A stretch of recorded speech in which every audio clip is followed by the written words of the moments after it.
Жек Лондоны зохиол Саран хөндөй. 9 дугаар хэсэг. Түүнээс хойш хэд хоногийн дараа Саксон хөрш авгаатайгаа дахин уулзав. Мерседес Хиггинс бас л Саксонд юм уу, еврейхээр үлгэж буй дотуур хувцсан юм уу бүү мэд гэмээр толгойд өгчээ. Бяцхан эмэгтэй, би таны угаалга хийхийг харж байна. Хараад харамсаж байна. Юу гэсэн үг? Би угаалгын газар 4 жил ажилласан хүн байхгүй юу? Гэж Саксон бошуухан хариу хэлв.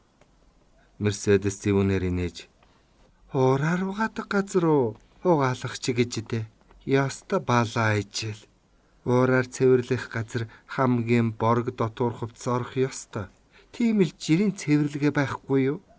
Гоёмсог сүлжмэл нарийн зөөлөн юманда бол охин минь онцгой маягийн цэвэрлэгээ бүхэл бүтэн урлаг хэрэгтэй. Ухаан авиас болгоомж их урт чадвар нарийн хандлагч хэрэгтэй. Би танд гэрийн савн гинжор өгөөч. Тийм савн даавууг муутгахгүй. Хайрын зөөлрүүлж өнгийн тэтгэж сэргээдэг юм. Цагаан өнгнөөс уйдна гэж байхгүй. Тэгэхээр та тийм ямиг удаан чидлэн. Угаалга гэдэг чинь нарийн жинхэнэ урлаг байхгүй юу? Угаалгыг зураг зурах, шүлэг бичих шиг дуртай, хүндэтгэлтэй хийвэл зохих ажил юм шүү дээ. Нэг ёсны ариун үйл байгаа юм. Хонгор минь би чамд янки нарын мэдэхгүй элдвийн зугаатаа сони юм зааж өгье. Би таныг шин маягийн гоо сайханд сургая. Ингээд бас л дотуур хувцран догсноо. Та юм сүлждэг үү? Харин би Бэлэг, Мальт, Михелийн гэх мэт бүх төрлийн сүлжээс, гайхмар хачин сүлжээсийг бүгдийг мэднэ. Би танд арай хялбраас нь зааж өгнө. Та нөхрийнхөө хайрыг хязээд татаж байхын тулд өөрөө сүлжиж чаддаг болох хэрэгтэй. Тиймээс л би зааж өгөмц. Саксон Хиггинс хөгшнөөр анх удаа орохдоо гэрийн савн бэлдэгчээр нарийн дааван дотуур хувцсыг яаж угаа цэвэрлэх талаар маш дэлгэрэнгүй юм хэлүүлжээ. Түүнээс гадна нэгэнт нас өтөлж өнгөж авах алдсан тэр авгаан адаар хачин байдлыг ойлгон гайхаж сэтгэл нь ихэд огдсон бөгөөд авгаан яриаг сонсоход алс холын улс орон харь нутгийн тэнгис далайн өнөр ханхлах шиг болжээ. Та Испани хүн үү? Гэж Саксон зориглон асуув. Монч байж болно, биш ч байж болно. Өөгч биш, булчирхаач биш гэдэг шүү дээ. Миний эцэг Ирланд, их маань Перугийн Испани. Би ихтэйгээ нүүрний хэлбэр арьсныхаа өнгөөр төстэй. Эцэгтэйгээ баг цагийн юмар бас төстэй. Эцэг маань цаг ямагт амандаа дуулж явдаг. Цэнхэр нүдтэй, хүсэл мөрөөдөлд автсан кельт угсааны эцэд цуцхыг мэддэггүй хөлтэй. Жуулчлахад адтай хорхоотой. Инээсэн болж биеэс үдэлсэн хүнтэй.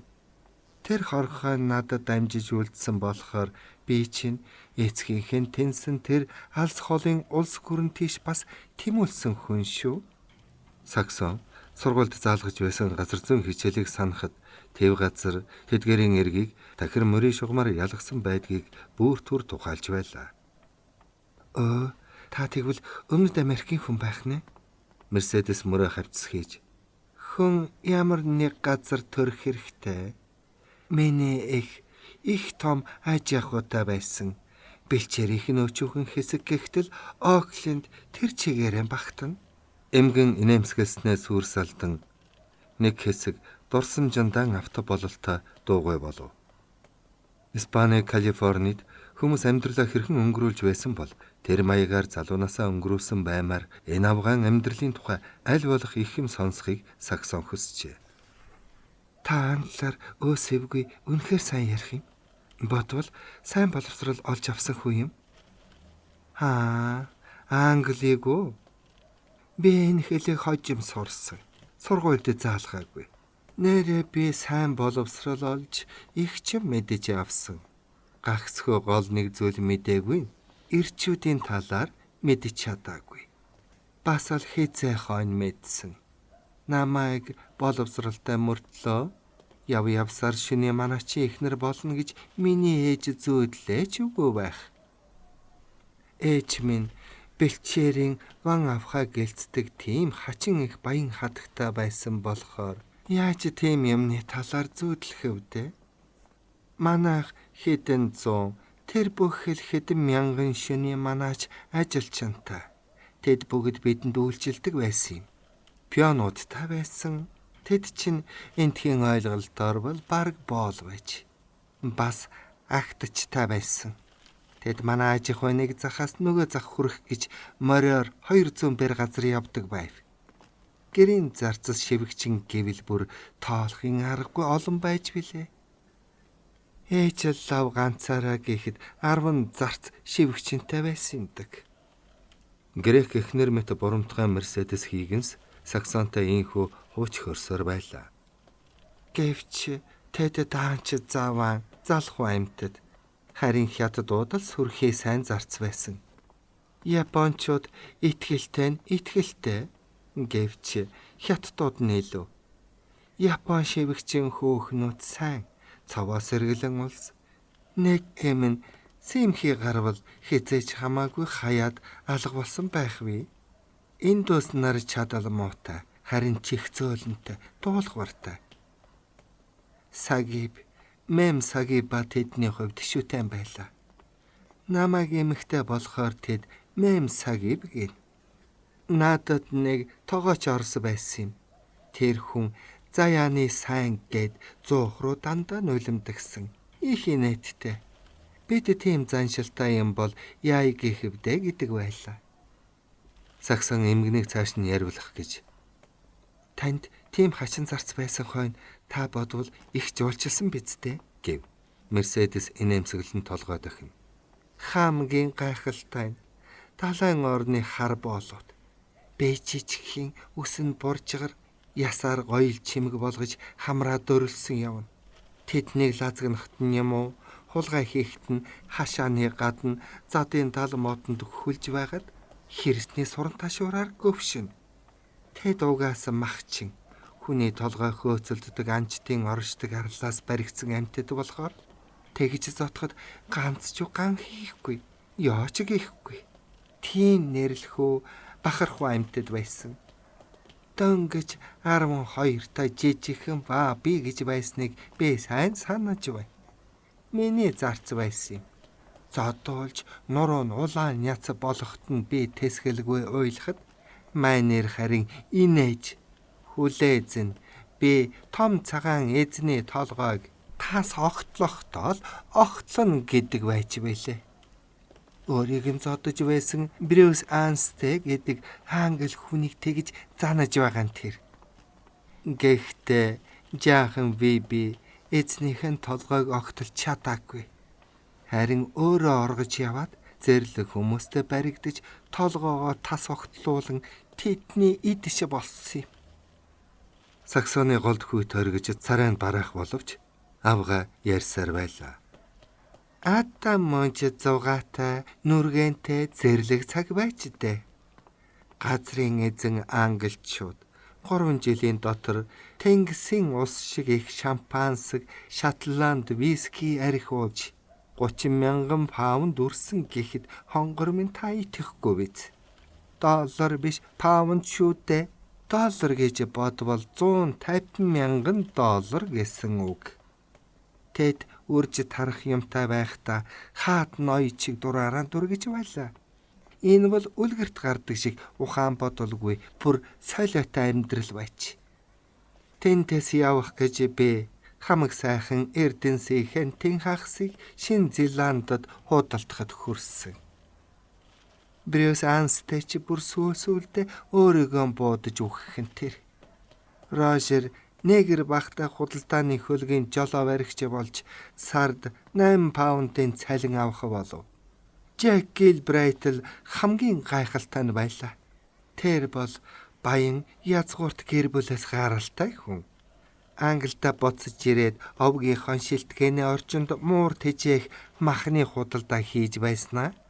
Ахад дүү садна нь каучукын талбай авах мөнгө өгснөөс хойш майнер энэтхэг юм уу Суматра, аль эсвэл шинэ гимнээ рүү явжээ. Би үнэндээ сайн санахгүй байна. Саксон гэртээ ирж биэлд хоол ундыг бэлдэж байхдаа наранд түлэгдсэн нүүртэй тэр эмгэн ямар их хүсэл шунлаар Перугийн баян аж ахуйгаас Окланд хүртэл баарын хийгэнстэй суух хүртэл яасан их урт замыг туулсан байна та хэмээн байн бодлоо. Хийгэнс өвгөн бол шампань дарсанд хамаг мөнгөө өрдөг тийм хүн байсангүй. Чингэх бололцоотой ч хүн биш байсан бололтой. Эмгэн ярихдаа бусад эрчүүдийн нэрийг л дуртахаас түүний нэрийг эс зохиолгоно. Мерседес урдныхаа үзэж харсан туулж ирсэн явдлаа дахин ганц биш удаа нэхэн санаж ярьсан боловч заримыг нь цухс дуртаад зогсон. Хуучин шин твийн алиндч очоогүй улс орон ганц ч том хот байгаагүй бололтой. 10 жилийн өмнө Клондайкт хүртэл очсон байх юм. Тэр өстэй дээл сөөхий гутал өмсөж зоогийн газар ганц мянгаар ярихгүй долларын үнэтэй алтлаг элсийг их үнэтэй зарж сууж байсан тухай хэд хэдэн тодорхой юмыг Саксонд ярьж өгчээ. Хийгэн савга ер нь мөнгөийг цаас шиг үрж тардаг тийм ирчүүлтэй үргэлж хамт байсан юм уу да гэмээр санагджээ. Саксон Мерседесийг мөнхийн аз жаргалтай явахын нууцыг мэдэх ёстой хүн гэж итгэсэн учраас биелийнхэн хайрыг алдахгүй байх. Өдий хөрсөн хайр сэтгэлийн тэр өндөрлгөөс хизээч буухгүй байхыг хүсэх тул хийгэн савгаатай байн дуртаяа уулзаж яриаг нь амтархан сонсдог бөгөөд тэр авгаач эгэл эмэгтэйчүүдийг бодохноо илүү их юм мэддэгэ үл нуухажээ. Залуу эмэгтэй маань хэдэн 7 хоногийн турш эмгэн дээр байн очиж байсан боловч цаадах нь элдв хангай юм ярих мөртөө гагцхүү Саксоны гол сонирхсан юмыг тойроод байна. Юм нэхэд сүлжих, дотор нэмгэн хувцсан руу gaaj цэвэрлэх, хоол хүнсний зүйл авах талаар сургамжтай юм зааж өгчээ. Нэг удаа орохт нь Мерседес өрдөрдийнхаасаа илүү хөгжүүн байдалтай байж. Эмгэний булгийн ус шиг урсдаг үг нь онцгой хурдан урсаж, нүд нь гялалцсан, хацар нь улалцсан. Үг нь ч дөлмөд халуу аргуулах шиг. Өрөөнд нь спирт ханхлахыг бодхол арх уучсан нь ил байлаа. Саксон баахан айж имээсэн боловч хажууд нь арга буюу сууж бэлд хийж байсан амны алчуураа захлангаа эмэгний хоорондоо уялдаа холбоо муутай тасалдуу яриаг сонсчээ. "Цаахан гор минь бэ чамаад ирчүүдийн тухай ярьж өгье. Босод хүн намайг солиотой элбжэлбтэй хорлонд нүдтэй гэж боддог шиг битгий тэгж бодоорой. Тэр нэг Мегедонхиу гэдэг таниг авгаан надтай гадаа таарлтмагцаа. Хүүхдүүдээ алчуураар халахалдаг юм. Инээд хүрмээр гэдэг нь бэж элбтэй байсан хүн. Гэхдээ ирчүүдийг л тэгдэг байсан. Айхан гар минь бэ ухаантай тун их ухаантай хүн шүү. Эмэгтэйчүүд эр хүнд яаж дурладаг? Эрэгтэйчүүд эмэгтэйчүүд яаж дурладгийг би танд ярьж өгье. Айл нь ч ялгаагүй, сайн муу ирчүүл айл нь ч өөрцгүй. Эр хүн болгонд ямар адгуул шүглсэн байдаг тухай. Эмэгтэйчүүд бүгд тэнэг улс болохоор ойлгол зохих юмыг ойлгохдаггүй. Тэдний зүрх сэтгэлийг сүйдэлдэг ирчүүлийн адаар хачин чанарыг би ярьж өгье. Харин би бол тэнийг юм биш. За гэж бай. Би одоо эмгэн болчээ. Эмэгтэй хүн учраас хэдэн настайгаа танд хэлэхгүй. Гэхдээ би одоо хүртэл ирчүүдийг зүрхэндээ байлгаж чаддаг хүн. 100 нас хүрээд бүр амандаа шүдгүй боллоо ч гэсэн зүрхэндээ байлгаж чадхал хүн. Залуу ирчүүдийг биш л дээ. Тэд чинь миний залуу насанд боол минь байсан юм. Насндан таарсан ирчүүлийг л хэлж байна. Тийм эрх эдэлдэг маань сайхан шүү. Надад мөнгөч байхгүй, садан төрөлч байхгүй, хорвот хинч халах. Надад байдаг ганц юм гэвэл ухаан минь урдын дуртатгал минь л байна. Үнсэл үлдсэн. Харин үнс маань үнтэйч дархан эрэхтэйч. Над мэтийн эмгэд эсвэл гуйлагчин болж турж өгдөг, эсвэл сүмхийд барааддаг. Би тэгдэг нь биш ээ. Би нөхөр олж авсан. Үннийг хэлэхэд нэг мо бари хийгинс гэдэг өвгөн л доо. Өвгөн бари бух шиг нүсэр амтэн. Гэвч хонгор минь цаадах чинь эрх хүн. Тэр чи бүхэл бүх ирчүүлийн адил мөн хачин адаар явдалтай ирэлдэ. Харин нэг гарна гэд эмгэн мөрөө хавчс хийснэ. Намайг зодож чадахгүй. Махан шуугдаад өөрөө хатураад ирэхтэй зэрэг хөгшин амьтны яс хэмхэрхэн даанчиг амархан. Гэвч бэ залуу насныхаа аг омгоор ухаан жолоогүй аашилдаг байсан залуу янаг амраг галзуу солиотнуудаа санаж байна. Би бол амьдрахыг үдсэн шиг үдсэн хүн. Тэрнээс илүү яах вэ? Боллоо. Надад амаа барих ганц ч юм байхгүй. Харин өвгөн баритай бол амар жимэр амьдарч байна. Өмх талах толгой хорогдох орон дулаацах голомт байна. Болох нь тэр. Яагаад гэвэл би эрчүүлтэй яаж байвал зохихыг мэддэг хүн. Үүнийг хэзээч мартдаггүй. Тэм юм мэдэж авах амттай боловч гашуунда. Гэхдээ амт нь илүү гэж мэдээрэй. Энэ эрчүүлөө маанаг толгойлсон эд хөрөнгө хөөцөлдсөн тарган шунхай гахаа шиг ирчүүлэг хэлж байгаа юм биш шүү. Харин галдуул шиг шунал тачаалда ухаан жолоогон алддаг. Хууль ёс гэдгийг хэрэгсдэггүй тийм төрлийн галзуу солиотой мэт ирчүүлгийг хэлж байгаа юм. Бяцхан эмэгтэй минь. Би таныг тэр ухаанд сургахыг хүсэж байна. Тэр эд шидийн нууц нь янз бүр байдагт оршино. Энэ бол эрчүүлийн зугаа гаргах алтан түлхүүр тоглоом нь байхгүй юу? Эхнэрийн тийм биш л байх юм бол нөхөр нь түүрх шиг байх болно. Янз бүрээр зугааг нь гаргадаг бол эхнэрийнхээ үнэн чи болдог юм. Эхнэр хүн өөрөө олон эмэгтэйг төлөөлж чадах ёстой. Нөхрийнхөө хайрыг хадгалж явахыг хүсвэл та хорвоогийн бүх эмэгтэйг төлөөлөх ёстой. Хэзээд шин, хэзээд өөр байж чадах хэрэгтэй. Үргэлж өглөөний сайхан шүүдэр шиг гялалцаж, хэзээж андан үжирдгүй анган цэцэг шиг байх хэрэгтэй. Ямагт цоошин, шин сэргийг, ямагт санаандгүй сайхан ургадаг цэцгэс бүхий бүхэл бүтэн цэцэрлэг шиг байж цэцэг бүхнийг түүж үзлээ гэж эр хүн сэтгэл ханахааргүй байх ёстой. Гэж ба жижигхэн эмэгтэй минь. Хайр дурлалын цэцэрлэгт могой байдаг юм шүү. Нэр нь уйтал.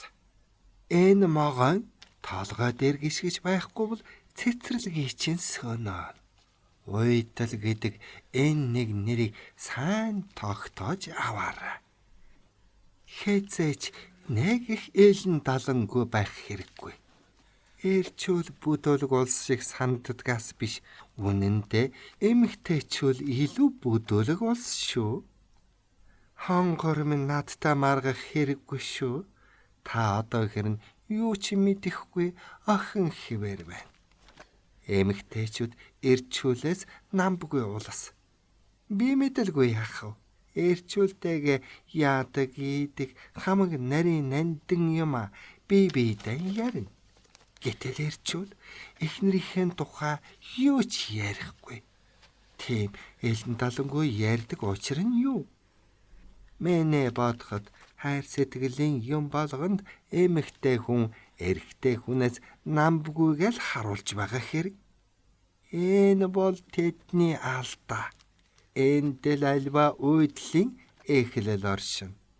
Уйдал гэдэг бол хайр хүсэл дурыг боцролж эвдэлдэг ой гутам үхтэл. Жижигхэн авгаа минь намбата яваарай. Хэзээд бүрхүүлтэй олон бүрхүүлтэй бай. Мянга төмөр солонгорон гялалцах хальстай. Эрднийн чулуу шигтгсэн итгээд сайхан даавуугаар хочиж яваарай. Бүрхүүл чинь хязээч дуусашгүй байх ёстой. дандаа шинчилж бай. Гэхдээ нөхөртөө нэг их мэдэгдээд байх хэрэггүй. Танд шонож дурладаг хүн чинь сүүлчий чинь бүрхүүлэх урах санаатай оролдох бүрдэн шинчлээд оруулах хэрэгтэй. Гэхдээ өглөө болоход цаадах чинь сүүлчийн бүрхүүл нь бас л үлдчихжээ гэж бодохоор байх. Тэгвэл тэр чинь ханан гэж хээцээч байхгүй. Бүрхүүл чинь сүүлчийн бөгөөд цорын ганц юм шиг санагдчих байвал зохино. Гэхдээ маргааш бас нэг хэрэглэх шин юм үлдлээ гэж бодогдуулах хэрэгтэй. Тэгвэл та нөхөртөө өдөр бүр шин өөр юм шиг санагдаж, цаадах чинь тийм шин юмыг өөр хүүхнээс ирэхгүй. Харин танаас л эрен. Үнэндээ нөхөр чинь таны шин сэргийг чанар нууцтал татагдсан хэрэг шүү дээ. Эр хүн цэцэг түгээд хамаг үнэр та нарын авбал өөр цэцэг ирж эхэлдэг. Энэ бол түүний онцлог. Та нөхөртэй гарт нь бараг орж ирсэн цэцэг шиг гэхэд эц төгсгөлгүй амт шимт гаргадаг их унтраг байх ёстой. Эр хүнтэй суугаад төгс ялалтанд хүрлээ гэж боддог эмэгтэйчүүд ер нь бүх эмэгтэйчүүд тэгнэ л дээ. Тэгээд санаа намарч, таргалж, өнгөн алдаж, гашилж биштэй сүултээ хаягддаг болсон. Таанч хөөрхи тэнэг амтад. Гэвч жаахан авгаамэн хайр дурлалд олсон анхны чинь амжилт эц төгсгөлгүй угсраа ялалт болон хувирах болдуга. Та өдөр бүр нөхрөө шинээр байлдан дагуулж байх хэрэгтэй. Хамгийн сүүлчийн тулалдаан та ялаад одоо дахин байлдан дагуулна гэх юмгүй болсон цагт хайр дурлал мөхөндөө. Эц төгсгөл ирэх нь гарцаагүй. Харин ирээгүй цагт нөхөр чинь ич шидэт цэцэрлэгтэй хэсчил байг. Хайр дурлал гэдэг хэзээд ханхааргүй байх ёстойг санаж яваарай. Хутганы үзүүр шиг хорц хүслийн өдөөж байвал цаадах чинь ханах гэж байхгүй. Хайртай хүнээ сайн ундаалж базааж бай. Харин цаатгаж болохгүй. Тэгсэн цаг цаадах чинь улмал их ундаасчихсан эргэж ирээд байх вэ гэж ярив. Хийгэн савгай гинэт босч өрөөнөөс гарав. Жавхаагүй болсон туранхай биеийн хичнээн хөнгөн шингэн сайхан намбалгийг сагсан ажиллаа. Эмгэнийх орж ирэхэд сагсан түүний хөнгөн шингэн сайхан намбалгийг дахин үзлээ. Эмгэн дахин тухлан суухдаа би танд хайр дурлалын цагаан толгойн зөвхөн эхний хэдэн үсгийг л харууллаа гэв. Авга гайхмар гялалцах зандан мотор хийсэн 4 жавхтаст хийлэрхүү жижиг хөгжин барьж байснаа айцам тааруулан тарж онцгой ээлдэг зөөлөн гагцхүү их шиг аваа дараалан сонсогдох ямар нэгэн хачин гадаад дууг харь хэлээр шингэн боловч тун аятайхан хоолоогоор дуулж эхлэв. Дуу хоолойд нь дарж буй хөгжмийнхэн их шиг дуунд төгшүүрт дөргөө илрэн. Тэрэн сэтгэлийнхэн хүчтэй хөдөлгөөнд гингэн дээшилж доошилж байснаа инхрийлэг шиг шивнээ болон хувирч жаргалыг эдлэн амтанд нь тэнхээ тамир алдагдан сулдах шиг болсноо дахин бүхнийг эрхэндээ оруулдаг галзуу хөслийн орилоо болон дээшилж дахиад л эрхлэх гоморхол хайраа амлах галзуу мэт үглээ ээлжлэн сонстно. Энэ дуу саксонд ихэд нөлөөлөх тул өөрөө төдхөн хүчлэн дуугарах ямар нэгэн хөгжин болон дагалдах шиг зүүд нойрын ертөнцид байгаа ч юм шиг санагдах хагаад Мерседесийн дуу төгсгöd саксоны толгой эргэх шиг болно. Нөхөр чинь чамаас уйдаад өөрөөс чинь сонирхох юмгүй боллоо гэж бодоход хүрвэл миний саяын дуулдаг шиг энэ дууг дуулж өгөөрэй. Тэгвэл цаатах чинь ухаан жолоогүй тачаадаж нүдэн сэргээд ирнэ. Яагаад тийм байдгийг ухаарвуу хонгор минь Ойлгов уу? Саксон үг хэлэлгүй толгой тохилоо. Уруул нь хатаад үгч хэлж чадхааргүй байв. Мерседес энэ бол ой ухаан алтан ко гэд хөгжмөн зааж хавайн арлынхан юкулеле гэдэг юм. Энэ нь өсчдөг ногоон бус гэсэн үг. Хавайхны арьс алтлаг өнгөтэй. Тэд талаан салхины амьсгал дүүрэн шөнийн хиймэр сэргэм дулаан сэрүү татах салхинд л автдаг янаг дурлалтай хүмүүстэй гэв. Ингэж яриад Мерседес дахин хөгжимдөж өөр нэгэн хэлээр дуулав. Францаар дуулж байна гэж Саксон боджээ. Галаар төөнөх шиг адтай суу залтай дууажээ. Мерседесийн томнод дүрлзэн гялалзаж эхэлснэ. Дараа нь махчин аратны нүд мэд жартаан ониж ширвэтмээр болно. Дуулж дуусаад саашаал горцсон мэт харахад нь Саксон энэ дуу чинь надад түрүү чихийг гүйцэхгүй юм шиг санагдлаа гэвэл Мерседес мөрөө хавч сэлгэн жаахан аавгаа минь дуу бүхэн жичтэй сайхан танд сурах юм их байна да. Ирчүүлэг заримдаа арх дарсаар ирэхэндээ оруулдаг. Заримдаа мансууруулах дуугаар ч болгочихно. Тийм л чадaltaй дуунууд шүү дээ. Яран тэгээд бишгүй олон арга биелтэй. Бидний гадаад үдсгэлэн гоёл бас хүчтэй.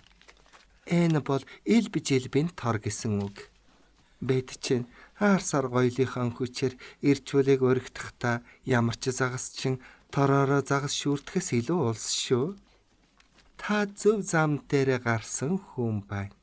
Таны тэр хэзэн дээр тогоостой байгаа хөхөвчнөөс хамаагүй дор тийм хөхөвчөнд автагддаг ирчүүл байхыг би үзсэн. Нарийн даавын эдлэлийг угааж цэвэрлэх ажлыг би урлаг гэж хэлсэн. Гэхдээ тэр чинь дангаараа юу шалхав? ертөнцөд дээд зэргийн урлаг бол эрчүүлэг эрхэндээ оруулах урлаг юм. Хайр сэтгэл бол бүх урлагийн эцсийн зорилго, тэдгээрийн язгуур үндэс мөн. Ерөн үеийн үед агуу их мэргэн эмхтэй хүмүүс байдаг байжээ. Тэдэнд гоо үцгэлэнч хэрэггүй байж, тэдний саруул ухаан ямар ч гоо үцгэлэнгээс илүү байж. Хунтайж хаад тэдний өмнө сөгдөж, тэдний улмаас улс үндэстэн дайтаж, бүхэл бүтэн улс гүрэн тэр чигээрэн сүнж, тэдний төлөө шашин шүтлгийг үндэслэн байгуулж байлаа. Афродита, шинийн эзэн Астарта гэдэл жижигхэн аавгаа минь өдий төдий улс гүрний ирчүүлэг эрхэндээ оруулж байсан агуу их эмгтээчүүдийг санаад үз гэж ярьлаа. Саксон гайхан мэлрэх агаад ухаан санаанд нь багтамгүй эсэм бусын түүхийн явдлын холимог юм чихэнд нь сонсогдож, зарим үг өгүүлбэр нь нууц нандин утга учраар дүүрэмт санагдана. Аимшиг гэмт явдлыг дотроо нууцлан агуулах ухаанд үл багтам, учир нь үл олдом, тийм ёроолгүй ан цавын амсар урдуур нь онголцсон байх шиг болж байв. Тэр авгаан үг мөр дээрэн тааралдах бүхнийг шатаан үнсэн товрог болгодог дэлбэрсэн галтуулын лав шиг урсан. Саксоны хацар дух хүзүү улайж, улам халуун оргин төөн. Заримдаа айн жичирч, заримдаа бөөлсөн зутгах төхөж, заримдаа ухаан алдмаар санагдаж, санаа бодол нь тэр хуйларсан салхинд тийхүү үнцэх ажээ. Гэсэн ч ярьж буй юмыг нь чих тавин гөлрөн сонсох бөгөөд нэхэж байсан юм аль хэдийн мартан өвдөг дээрээ унгаад, альва ухаан бодол багташгүй хачин юмны зураг төсөө толгой дотор нь эргэлдэж байлаа. Цаашид сонсох чадал нь барагдах шиг болоод хатсан уруулаад олон Мерседесийг одоо болдоо гэж хашгирмаа санагдтал тэр үнэхээр дуугүй боллоо. Ингээд би анхны хичээлийг дуусгая гэж цөөнгөдөө дуугаар хэлээд чөтгөрийн зэв муухай инээ дээр тас хөхөрч та яагаад гайхаа юу гэж асуув. Саксоны хоолой чичирч аймаар та намайг бүр айлгчихлаа. Би чинь юу ч мэдэхгүй тэнэг амт юм. Тийм гэж огт санаагүй. Хачин юм та гэв. Мерседес толгой дохиж тийм ээ үнэхээр аймар, хачирхмаар, гайхмаар, бас бахархмаар та гэлээ. 9 дугаар хэсэг төгсөв.